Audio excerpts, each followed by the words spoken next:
The Detroit Pistons had a lead on the Golden State Warriors in the fourth quarter, but ended up losing this game after Steph Curry took over late.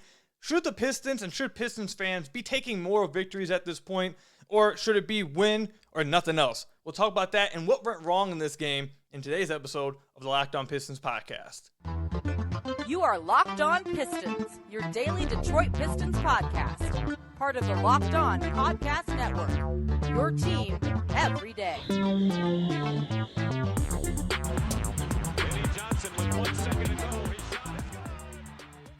What's the deal? Welcome back to another episode of the Locked On Pistons podcast. Per usual, I'm your host, Kuka Hill. You can find me over on Twitter at Kuka Hill. I want to thank you guys for making Locked On Pistons your first listen of every single day. We're free and available on all your podcast platforms. If you haven't already, head to the YouTube channel at Locked On Pistons. Hit that subscribe button or leave us a 5-star review on whatever podcast platform you're listening to this on. That's another great way to support the podcast. And today's episode is brought to you by FanDuel. Make every moment more. Right now, new customers get $150 in bonus bets with any winning $5 moneyline bet. That's $150 if your team wins. Visit FanDuel.com/LockedOn today to get started. The Detroit Pistons lose their most recent game. You guys will be listening to this probably the day after.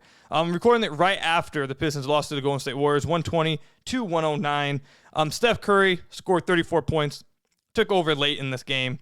I tweeted out during the fourth quarter when the Pistons took the lead that the Pistons can't have a moral victory tonight. They have to win this game because they were playing really well.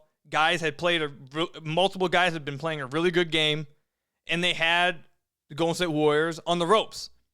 And I said, at that point, I believe the Pistons were up 4 in the fourth quarter. And I said, hey, you can't have a moral victory here. You have to actually close this game out. And they ended up losing 120-109. Ended up losing by 11. So, and we're going to get into why they lost this game, why I think happened in this game, obviously, real soon. But I just wanted to say first, I want to hear from you guys. Do you think the Pistons should be taking moral victories in a loss like this? Because this game was a very close game until the very end. They had a lead on the Golden State Warriors at the very end. They played really hard, played really well, I thought, for the majority of this game. And Steph Curry just took over in this game at the end. So should the Pistons and Pistons fans take moral victories? I think it's tough not to. I know I tweeted that you shouldn't. And I completely understand if you don't. And even as I'm talking right now, I'm like, yeah, you can't. You got to win games at a certain point. You can't keep taking more victories. So I'm kind of undecided on it right now. But when you are in a close game and you are a young team like this with the Detroit Pistons and Cade's playing his 83rd, 84th game of his career, whatever, something around there, and you're going up against one of the 10 best players to ever touch a basketball, and it's the final 6 minutes of the game, and to get into closing time, like, you pretty much have doomed yourself at that point. Like, you can't be close at that point. You just can't. If you're close at that point as a young team like the Pistons are, with guys out already, the Pistons were without 7 guys tonight, I believe. They had an 8-man rotation. Jaden Ivey was out, Bojan was out, Monte Morris was out, Alec Burks was out, Bojan's out. Like, they're missing. Jalen Duren was out, obviously. Like, they're missing a lot of their players. So especially in a game like that, when you're missing everybody, it can't be close late against this team, against that guy, or he's going to take over and he's going to win this game. And that's exactly what Steph did. Special players, historic players do stuff like that. So that's where I come from with, it is what it is, man. Steph, you guys got to give it up to guys like that. Steph is him, and he's going to win games like that. So I just want to hear from you guys. Do you guys think so or not? I'm kind of undecided at this point.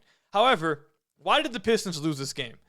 I don't think the Pistons lost this game in the fourth quarter. Like I just said, if you're in a close game with Steph Curry at the end, he's going to beat you. It just is what it is, especially if you're a young team like this. Now, if you have a guy on his level, you can go back-to-back.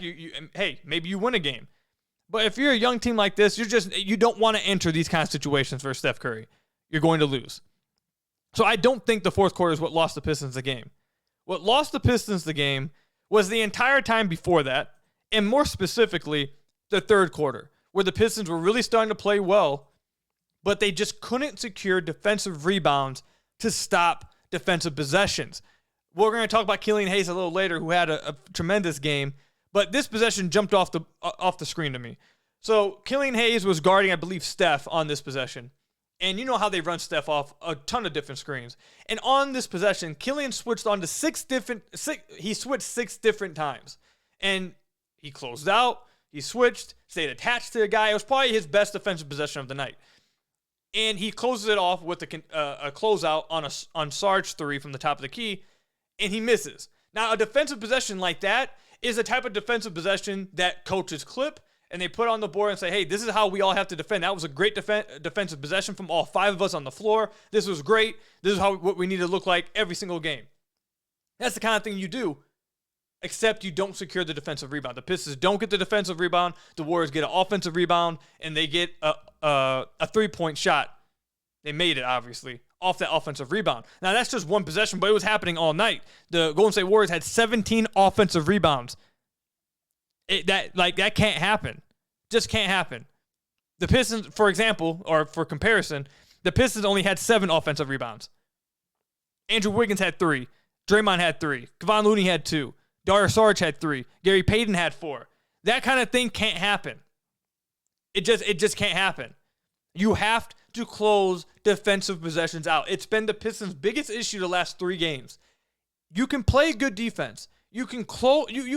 And look, when you're going against the Warriors, you're not going to have great defensive possessions every time. It's not going to happen, especially if you're a young team. That offense and the way they move and how spectacular the players are, you're going to have miscommunications. It's going to happen. Okay, you're going to have breakdowns. But the biggest thing is you expect some of those breakdowns to happen. What you have to do is when you don't have those defensive breakdowns, you have to secure the stop. Because if you get an offensive rebound with that team, with Klay and Steph above the break, you're giving up basically 3 points every time. You just can't do that. And one of the biggest reasons why is because the Pistons were without Jalen Duren, and the Pistons have a center problem. For a team that, for a GM, I should say, that's gotten so many jokes about how he loves big men, the Pistons don't really have they don't have good 5s. This is the thing. Remember in the first week of the Pistons season, I was coming on here and I was talking about how well Marvin Bagley had been playing. He was playing really well. I don't think Bagley was terrible tonight. I don't think he was very good, but he wasn't just outright terrible.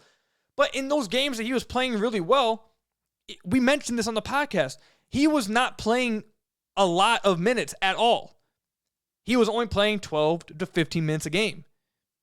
And what was so great about that, and why I was giving Monty so much credit for this, is because he realized that, hey, look, Marvin Bagley, he can come in and provide a scoring punch instantly.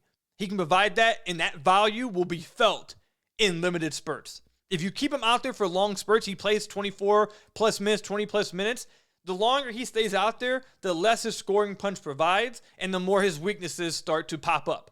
If you keep him in limited spurts, hey, his 8, 14, 11, 13 points in 14 minutes of action, that's huge. That's absolutely huge. And you minimize his weaknesses. You minimize the possible defensive mistakes. You minimize all the other stuff with it, but you're getting the value of his scoring.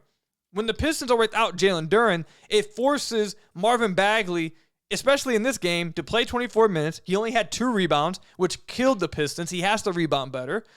But he plays 24 minutes, and Isaiah Stewart's forced to play nearly 40 minutes, like 20 of those minutes at the 5 position, simply because the Pistons and Monty Williams do not trust James Wiseman to play. He did not play at all in the second half.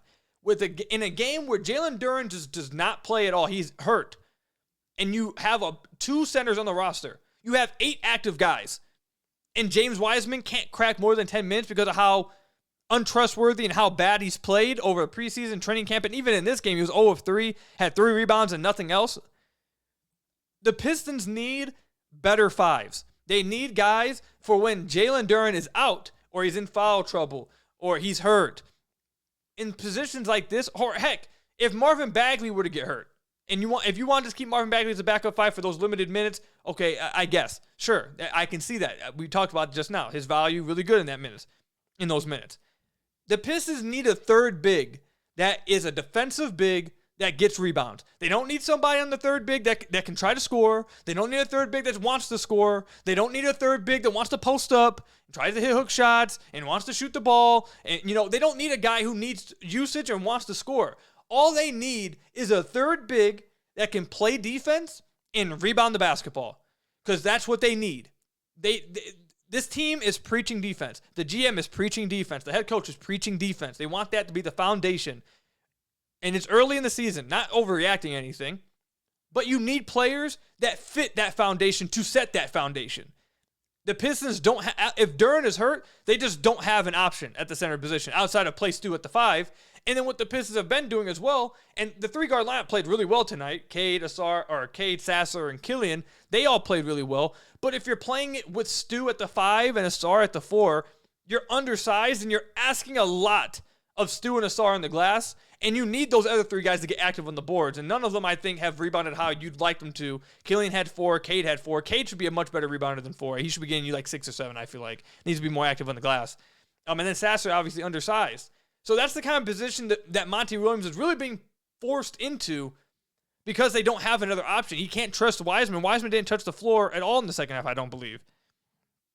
So if I were the Pistons, I believe they still have one roster spot open. And even if they don't, I haven't checked the roster. I'm pretty sure Stanley's contract, he didn't take up the final roster spot, but I could be wrong with that. I should probably double check that. But if they do have a roster spot open, go get a third big that can play defense. And if you don't have one, they need to be in the market for one. It doesn't need to be some big-time trade. They don't need some huge trade. They just need a guy that can do those things and play when Duren is in foul trouble or when Duren is hurt. Because in situations like this, they're screwed. They don't have anybody. They just can't do it. And it forces them to be in tough situations. I think that's the biggest reason why the Pistons lost. Is in the part of the games when they played really well and they had a lead, they couldn't extend that lead. They couldn't blow this game open because they couldn't secure defensive possessions with defensive rebounds and kept the Warriors in the game. And when you keep the Warriors in the game, instead of having a big lead, when you're close with them at the end of the game, this is what happens. Steph Curry goes crazy, and he sends you home with an L. That's what happens. So let me know what you guys think. Do you guys agree with me, disagree with me? Do you guys think the Pistons should be going out there trying to find a third big for their roster? Do you guys think they need a trade for one? What do you guys think? Let me know in the comment section down below or over on Twitter at Kuka Hill. Multiple players play a really good game. Killian Hayes has his best game of the year. Stanley Umude plays his best game of the year. Marcus Sasser continues to play pretty well. Asar Thompson continues to play really well. Isaiah Stewart plays really well. We'll talk about those individual performances when we come back. But first, I've got to tell you guys about one of our sponsors, FanDuel Sportsbook. Again, you can score early. Like I tell you guys every time, you guys can score early with the NFL season with FanDuel, America's #1 sportsbook. You can also get active with the NBA season that's obviously just started. This has been a fun season already. I've been active on FanDuel. If you're a new customer, you can get $150 in bonus bets with any winning $5 money line bet. That's $150 if your team wins. If you've been thinking about joining FanDuel, there's no better time to get in on the action. This app is so easy to use. There's a wide range of betting options, including spreads, player props, over-unders, and more. I promise you when you go on FanDuel, there's nothing confusing about it. It is very easy to get used to.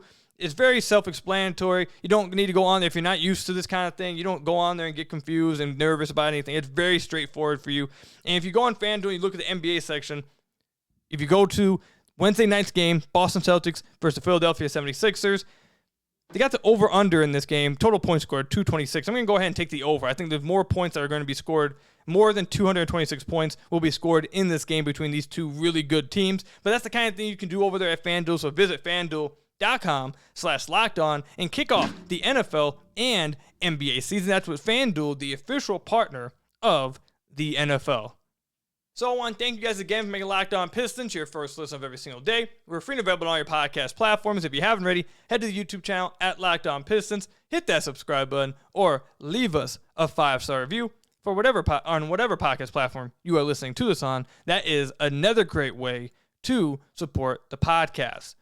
So, despite this loss, and I know we just talked about whether they should take moral victories or not, but in this loss, they got some really good performances from a lot of players. I want to start with Asar Thompson. This dude, he's going to be an all-star for a long time. Once he hits his prime, he's going to be an all-star for a long time. This dude, I've said it multiple times. I'm probably going to keep saying it every podcast. He might very well be a top 10 defender right now. Like, it's crazy. This dude is insane defensively. His motor defensively, his IQ defensively, that's something we talked about with his trainer in the offseason. Something I told you guys about when we were doing some scouting on him before the draft. His IQ of the game is just off the charts. And I really do. I've said this multiple times in the offseason after they drafted him and some of the interviews were coming out. I swear to God, I 100% believe the fact that Ausar is such a fan of the game plays such a huge part in his IQ.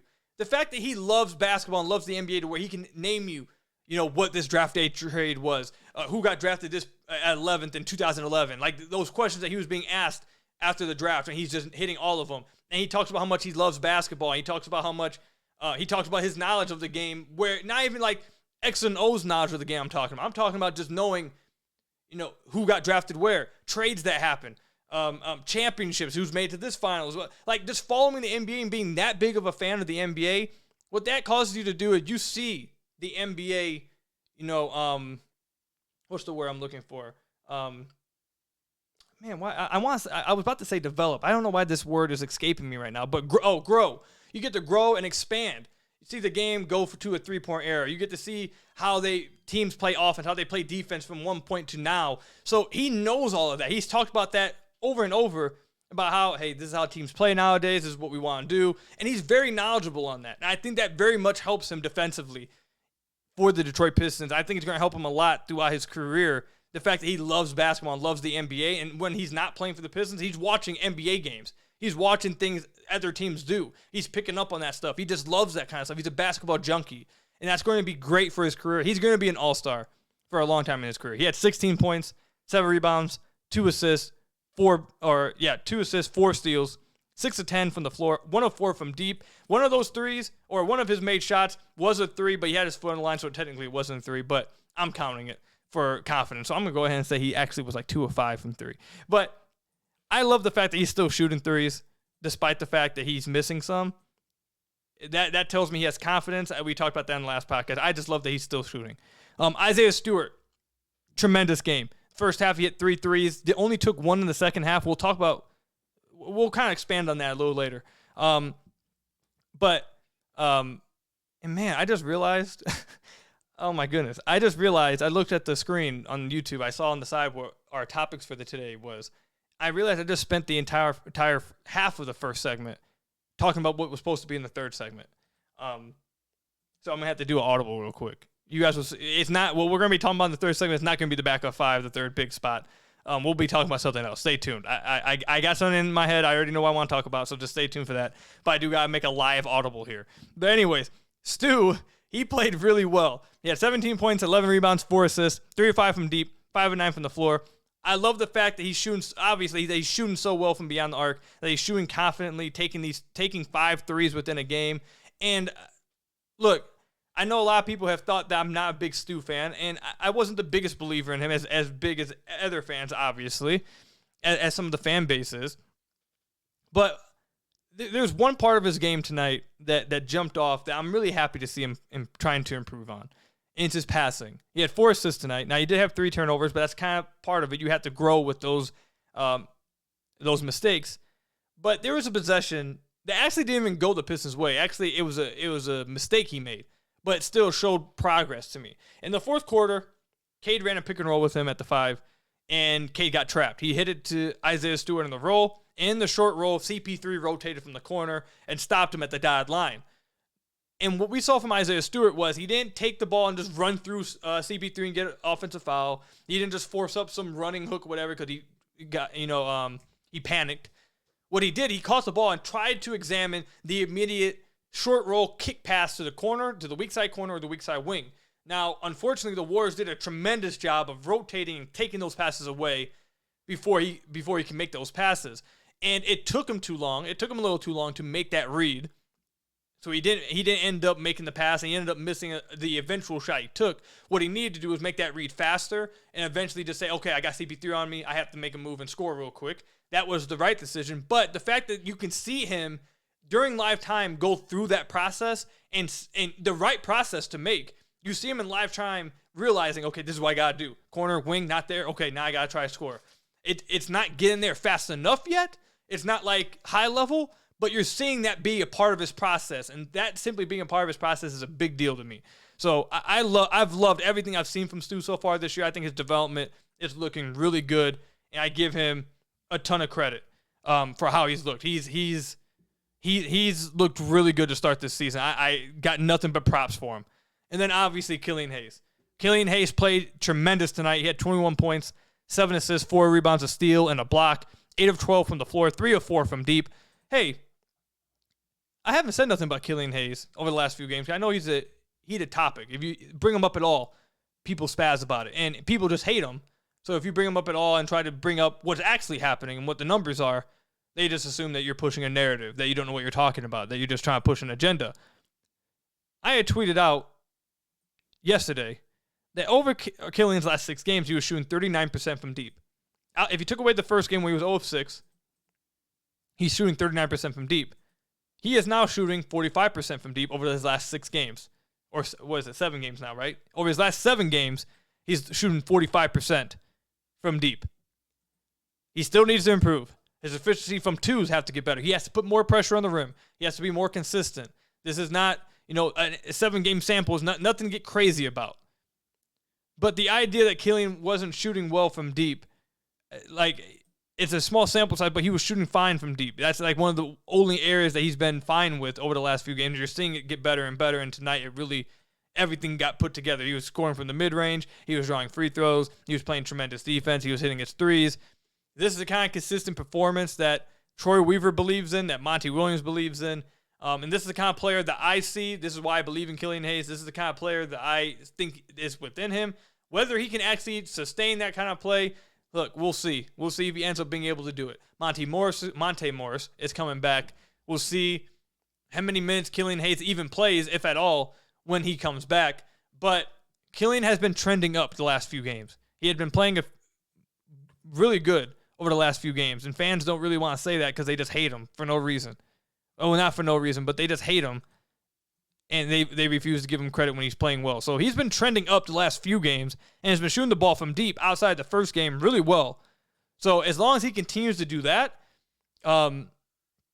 he'll play, and he'll play well. So happy that we got that performance from him tonight. He played really well. Happy for him, and hopefully he can, put some really good games back to back and keep on stacking them. So let me know what you guys thought about from some of these players. Was there a player that I didn't mention that you guys want to hear from, that you guys thought played well? Or maybe was there a bad performance that you guys thought that I need to talk about, that you guys want to hear from? Let me know in the comment section down below or over on Twitter at Kuka. When we come back, there was a comment that Monty Williams. I'm confusing Monte Morris and Monty Williams. I gotta separate them. But Monty Williams, there was a quote he had about Killian Hayes last week. I think people kind of took it out of context, not to Killian Hayes, but to the team as a whole. And I think Killian Hayes, Isaiah Stewart, and Asar Thompson is who he was really talking about. And I want to break that down and talk about what that is and what was the misconception there. So we'll talk about that when we come back.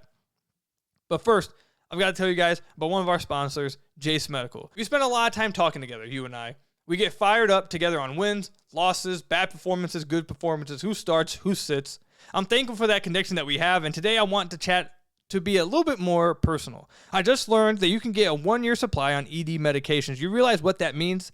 Bring on extended travel. Bring on the next natural disaster or supply chain issue. You are covered, my friend.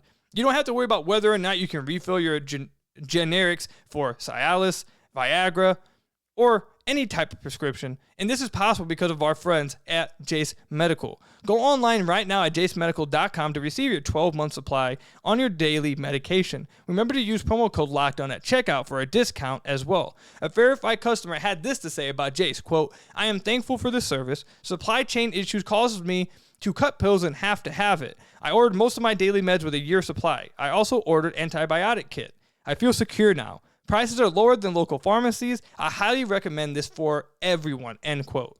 If you or someone you love would get some peace of mind by having a year's supply of any daily medication, go to jasemedical.com to see if it's offered for you. Remember to use promo code LOCKEDON for $20 off your first purchase with Jase Medical. So I want to thank you guys again for making Locked On Pistons your first listen of every single day. We are free and available on all your podcast platforms. If you haven't already, head to the YouTube channel at Locked On Pistons, hit that subscribe button, or leave us a 5-star review on whatever podcast platform you're listening to this on. That's another great way to support the podcast. So this won't be a long segment, but there was a quote that Monty Williams had, And it was about Killian Hayes, so obviously everyone just freaked out and just started killing Monty Williams simply because he mentioned his name. But because of that, people either purposely misconstrued what Monty was saying, maybe they didn't get the whole video, so they weren't able to put it into context, or maybe fans just want something to be mad about, which I don't know which one to pick, because any of those options could have the same possibility, the same percentage chance of what happened. But basically, he was asked about Killian Hayes not shooting well. And he said Killian Hayes needed to shoot more. He needed to get his shots more. He needed to get more looks. And what Monty, throughout that presser, what fans missed, or maybe they just chose not to listen to because they just wanted to be mad about Killian Hayes because that's the popular thing to do.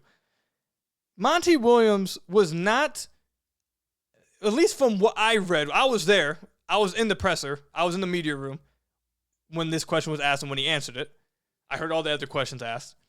What I got from that question was not him saying, hey, Killian Hayes needs to get the ball, have a higher usage rate, take 15 shots of him creating for himself, and that's what I want to see from him. That was not what he was saying.